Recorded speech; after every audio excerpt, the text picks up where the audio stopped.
যে একদিকে দেশে বিনিয়োগ পরিস্থিতি খারাপ, অন্যদিকে বিভিন্ন ক্ষেত্রে রাজস্ব আয় কমছে, মূল্যস্ফীতি বাড়ছে, ফলে ব্যক্তি খাতের করদাতারাও কর দিতে হাসফাস করবেন, ফলে রাজস্ব আয় বাড়ানোর লক্ষ্যমাত্রা যেটা ঠিক করা হয়েছে এইটা বাস্তবসম্মত হয়নি। ফলে এইটা সামনের দিনে আবারও ওই আমাদের ঋণ নির্ভর যে অর্থনীতি, সেই ঋণ নির্ভর অর্থনীতির দিকে নিয়ে যাবে।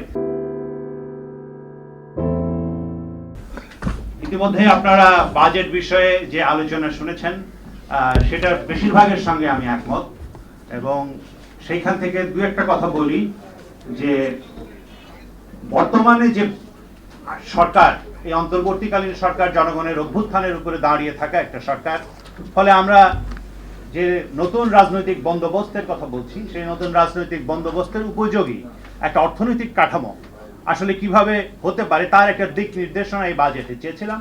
কিন্তু আসলে আমরা দেখেছি যে মূলত আসলে এই কথাটা বহুবার বলা হয়েছে, তারপরে ফলে বললে এটাও গতানুগতিক হয়ে যায়, ফলে বাজেটও গতানুগতিক, এই কথাটা বলাটাও গতানুগতিক হয়ে গেছে। ফলে এই গতানুগতিকতায় কিন্তু আসলে আছে। এইটা থেকে আমাদের একটা উপলব্ধি হয় যে আসলে যদি জনগণের একটা রাজনৈতিক শক্তি, জনগণের পক্ষে যে এরকম একটা অর্থনীতি গঠন করতে পারে, সেই রকম একটা রাজনৈতিক শক্তির উপস্থিতি ছাড়া, জনগণের অংশগ্রহণ ছাড়া, জনগণের চাপ ছাড়া আসলে বাজেটের একটা গুণগত পরিবর্তন হতে পারে না, কারণ তার একটা নতুন অর্থনৈতিক পরিকল্পনাও আসলে হতে পারে না। এই বাজেটটা বরং দেখায় যে এই সরকার নতুন করে গণ অভ্যুত্থানের সরকার ক্ষমতায় অধিষ্ঠিত হলেও তার যে পুরনো আমলাতন্ত্র এবং এই আমলাতান্ত্রিক কাঠামোর যে ধারাবাহিকতা, এই বাজেটে আসলে সেটাই প্রতিফলিত হয়েছে। যেভাবে আমলাতন্ত্র নির্ভর বাজেট প্রণয়ন করা হয় তারই ধারাবাহিকতা এখানে রক্ষিত হয়েছে। এবং আমরা খুব স্পষ্টভাবে দেখব যে বাংলাদেশে যদি আমরা চিন্তা করি যে আসলে এখানে সম্পদের অসাম্যের কথা যদি চিন্তা করি, এটা মাপার একটা অর্থনৈতিক ব্যবস্থা আছে, সেটাকে বলা হয় জিনি কোএফিসিয়েন্ট। এটা বাংলাদেশে বর্তমানে 0.57।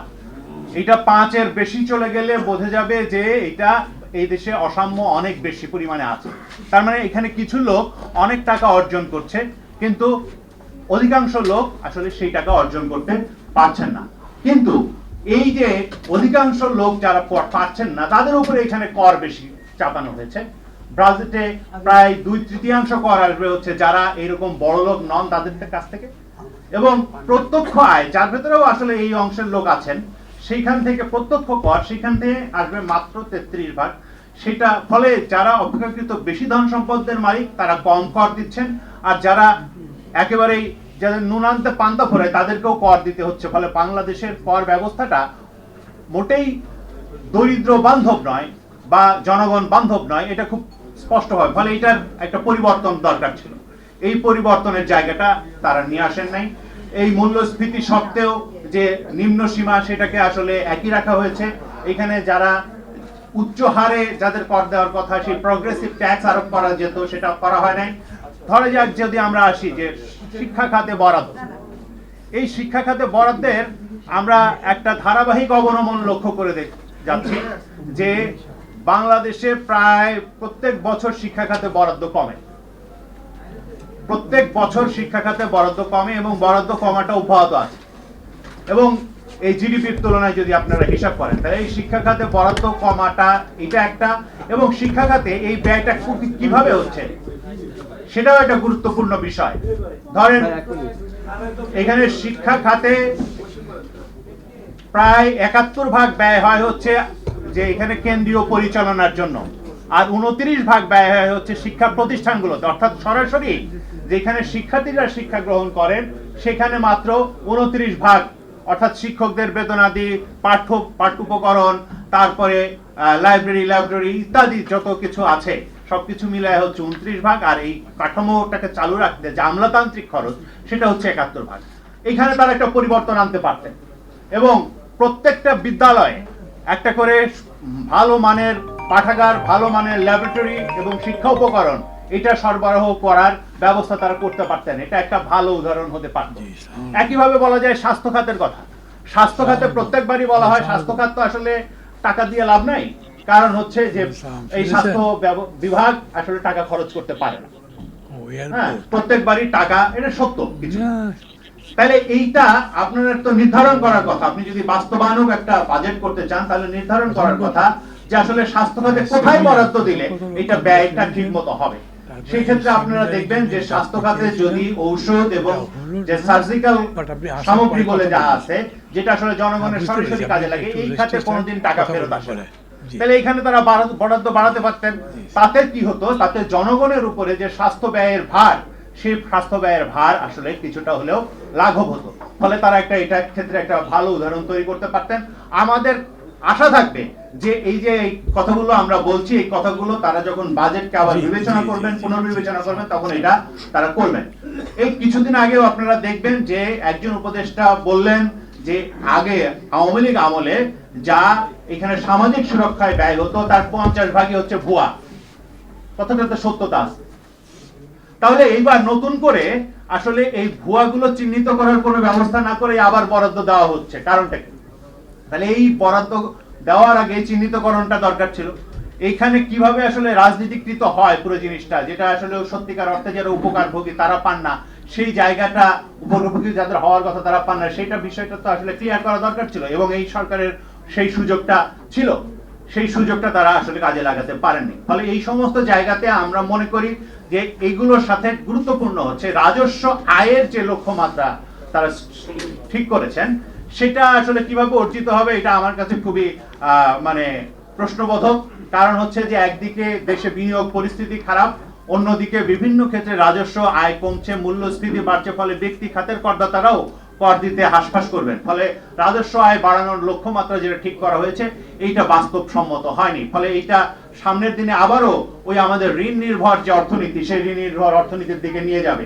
ফলে এই জায়গাগুলোকে যদি আমরা বিবেচনা করি তাহলে, এবং বাংলাদেশে একটা অভ্যুত্থান হলো, এই অভ্যুত্থানের একটা অন্যতম গুরুত্বপূর্ণ জায়গা ছিল যে এই অভ্যুত্থানের ভেতরে আসলে বাংলাদেশে যে এখানে সত্যিকার অর্থে কর্মসংস্থানহীনতা এবং সরকারি চাকরির উপরে একমাত্র নির্ভরতা, সেইটা থেকে এই বাজেটে বের হওয়ার কোনো নতুন জায়গা নাই। এখানে বেসরকারি খাতে কিভাবে নতুন নতুন কর্মোদ্যোগ তৈরি হবে, কিভাবে কর্মসংস্থান চালু হবে, সেটার একটা নির্দেশনা এখানে থাকা দরকার ছিল। এবং কিভাবে আসলে ব্যবসাকে সহজতর করা হবে এবং কিভাবে আসলে তাকে সেবাটাকে সহজতর করে তাকে আসলে কর্মসংস্থান বাড়াতে সুযোগ দেওয়া হবে, অর্থনীতির কিভাবে বিকাশ হবে, এই জায়গাগুলো জরুরি ছিল। এখানে যে জনগণের কাছে আসলে প্রত্যেকটা ক্ষেত্রে সুবিধা কিভাবে পৌঁছা যাবে সেটার বিষয়ে গবেষণা করা দরকার ছিল। সেগুলো না করে একটা গতানুগতিক যে প্রক্রিয়া, সেই গতানুগতিক প্রক্রিয়ায় বাজেট দেওয়ার ফলে এগুলো বরাবরের মতো উপকৃত থেকে গেছে। ফলে আগামীতে যারা সরকার গঠন করবেন, যারা বাংলাদেশে জনগণের রায়ের সরকার গঠন করবেন, তাদের সামনে এবং এই অন্তর্বর্তীকালীন সরকারের সামনেও এখনো সুযোগ আছে, যেহেতু এখনো এটা চূড়ান্ত হয় নাই।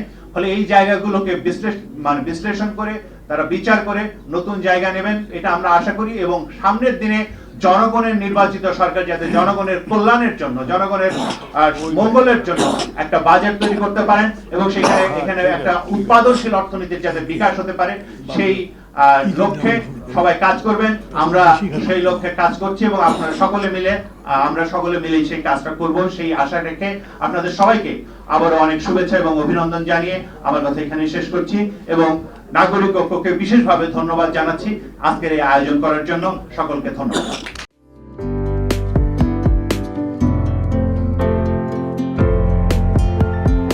পহেলা জানুয়ারি 2025 ইউটিউব জার্নালিজমের অগ্রদূত changetv.press 6 বছর পেরিয়ে পা রাখল গর্বিত আমি অত্যন্ত আনন্দিত হলাম যে চেঞ্জ টিভি আগামী কয়েকদিনের মধ্যেই 6 বছর পূর্ণ করবে।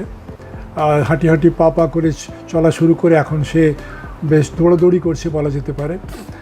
ও নামটাও অত্যন্ত বলবো যে সিগনিফিক্যান্ট, যে চেঞ্জ, এই গণঅভ্যুত্থান কিন্তু চেঞ্জ চেয়েছে। সেই হিসেবে তোমার টেলিভিশনের, তোমার এই চ্যানেলের নামের একটা যথেষ্ট মিল পাওয়া যায়।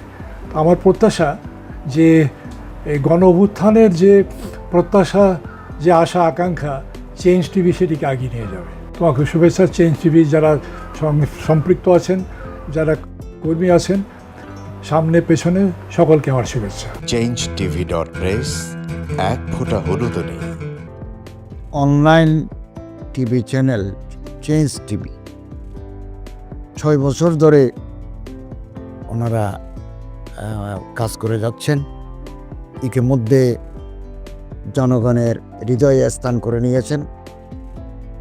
প্রায় 22 লাখ সাবস্ক্রাইবার আছে এর। আর যে কোনো অনুষ্ঠান 10 লাখের মতো মানুষ এটা প্রতিদিন মানুষ দেখে থাকে। আমিও এই চ্যানেল নিয়মিত দেখি। তো চেঞ্জ টিভির পক্ষে আমিরুল মোমিনীন মানিক সাহেবের উপস্থাপনা, প্রশ্নের ধরন, এগুলো জনগণ দেখতে চায়, শুনতে চায়।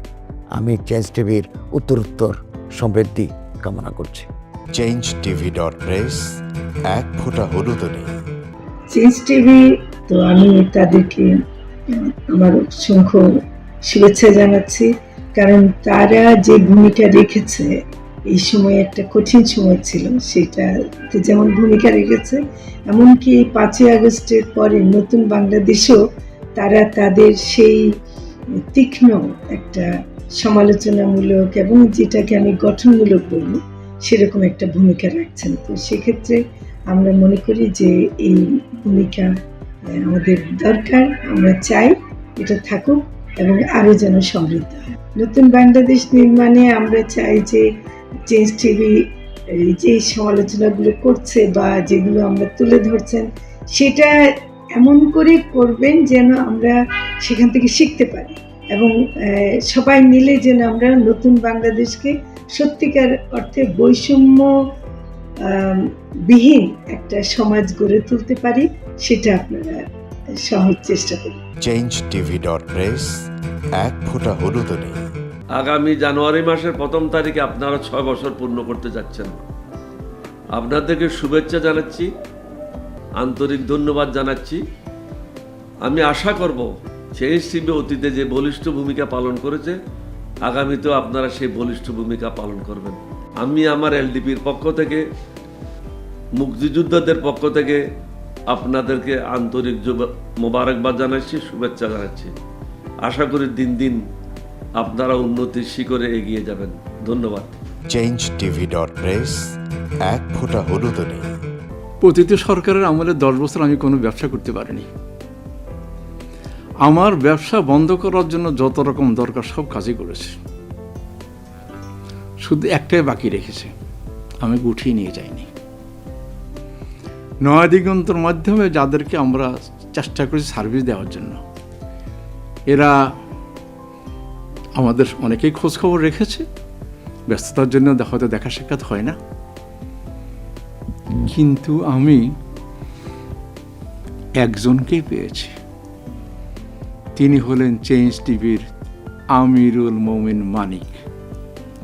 উনি এক সময় দিগন্ততে ছিল, সেই হিসাবে আমাদের জানাশোনা ছিল।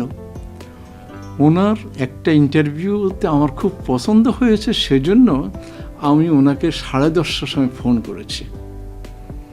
উনি উত্তরে বললেন, গলাটা খুব পরিচিত, প্রথমে হয়তো নামটা বুঝে সারেননি, আমার নামটা খেয়াল করতে। আমি সাথে সাথে নাম বলেছি এবং বলল যে 3 দিনের মধ্যে আপনার সাথে আমি দেখা করব। ওনার কমিটমেন্ট অনুযায়ী সেইভাবে এসছে এবং উনি বলছে আপনার যত দুঃখের কথা সব বলেন, আমি প্রচার করব। আমি সত্যি সত্যি ওনার কাছে খুবই কৃতজ্ঞ। আমার মনে যেসব ক্ষোভ আছে, যেসব দানা বেঁধে আছে, আমি কিছুটা হালকা হয়েছি ওনার সাহায্যে। আমি চেঞ্জ টিভির উত্তরোত্তর সমৃদ্ধি কামনা করি এবং ভবিষ্যতে যেন আমার মতো এখন নাম না জানা লোককে চেঞ্জ টিভির সামনে এনে তাকে যেন উদ্বুদ্ধ করে। changetv.press এক ফোঁটা হলুদও নেই।